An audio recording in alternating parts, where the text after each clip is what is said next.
Some roads and ditches still have sitting water from all the rain this weekend. All that was just full of water. But before Hurricane Barry even headed our way, Mosquitoes in Dolly Ducree's Slidell neighborhood were confirmed to have West Nile virus. When they told me about it, it really did surprise me. It alarms us in the sense that we know how serious of a disease West Nile virus can be.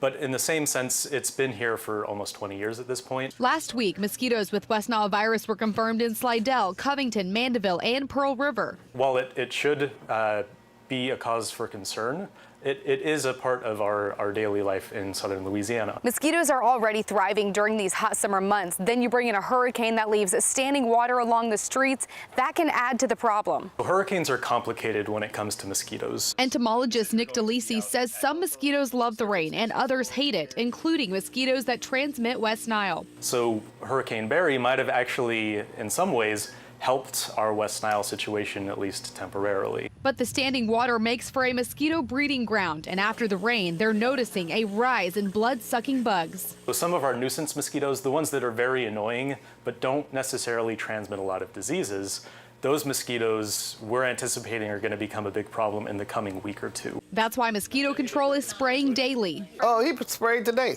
But you can also protect yourself. Watch out, make sure nothing don't bite me and stuff. DeLisi's advice, cover your arms and legs if you'll be outside in the evening. Wear spray repellent and make sure your ditch is cleaned out so water can move through it. In Slidell, Erica Ferrando, Eyewitness News.